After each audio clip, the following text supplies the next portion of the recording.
Pensa Brasil, com Rodrigo Aidar.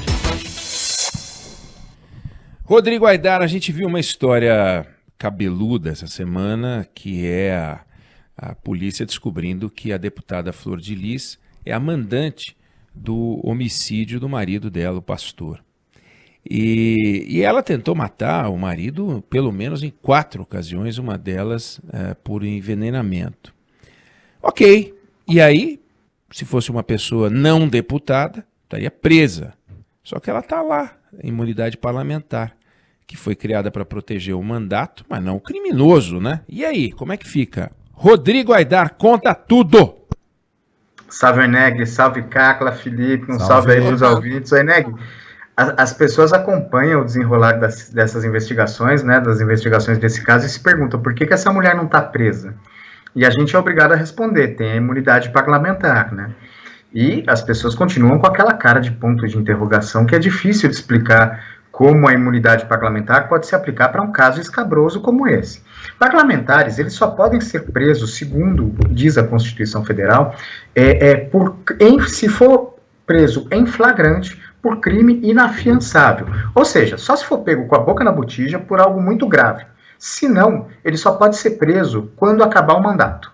Ou, no caso, daí as pessoas continuam se perguntando, mas nesse caso ela tentou envenenar o marido, que antes não era marido, era genro, e aí não conseguiu matar ele envenenando, encomendou o assassinato. Como a imunidade parlamentar pode se aplicar para um caso desses? Aí é aquela discussão, né? A imunidade parlamentar é algo realmente muito importante, né?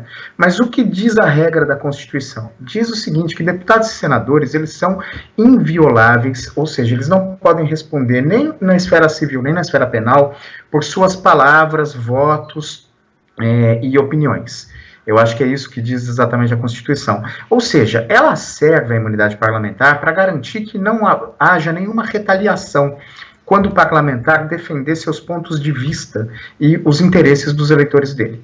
Além disso, tem a regra que proíbe a prisão, salvo em casos flagrantes de crimes inafiançáveis. Então, qual a saída?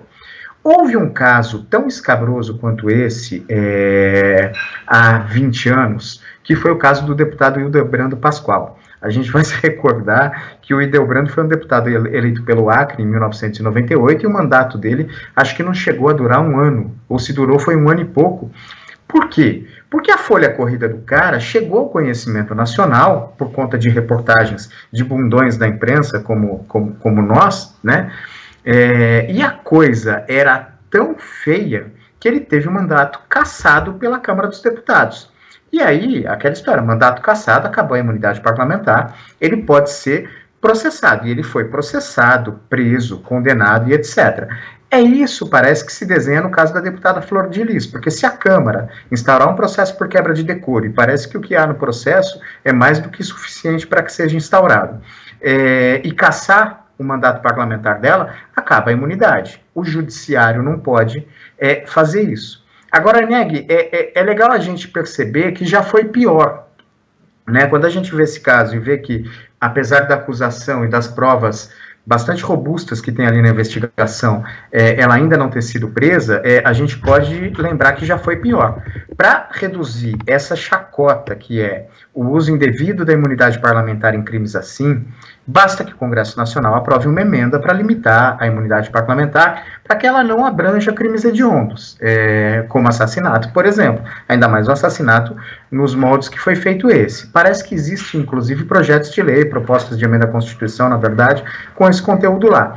Mas quando eu digo que já foi pior, eu digo pelo seguinte: ao longo dos anos 2000, desse século, o Congresso e o Supremo, eles vêm reagindo a esses abusos de tentar usar a imunidade parlamentar e o foro privilegiado, o foro por prerrogativa de função, como um escudo para cometer crimes, de fato. Porque talvez agora possa vir um novo movimento, mas quando eu digo que a coisa está melhorando, que já foi pior, até 2001, por exemplo, para um parlamentar, um deputado ou um senador, por exemplo, ser processado pela Justiça, pelo Supremo Tribunal Federal, era preciso que a Câmara, no caso dos deputados, ou o Senado, no caso dos senadores, desse autorização para o Supremo processar. Ou seja, sem autorização dos próprios pares, os deputados e senadores não podiam ser sequer processados, quanto mais presos ou condenados. Veio uma emenda constitucional, aí, mérito do Congresso Nacional, apesar de com algum atraso, cassou isso, e a emenda constitucional número 35 acabou com isso. Então, os deputados, senadores que cometem crimes passaram a ser processados sem precisar da autorização da Câmara. Por outro lado, na questão do foro privilegiado, o Supremo Tribunal Federal restringiu bastante o foro. Antes, qualquer deputado e senador que fosse processado pelo crime que fosse, era processado e julgado pelo Supremo Tribunal Federal.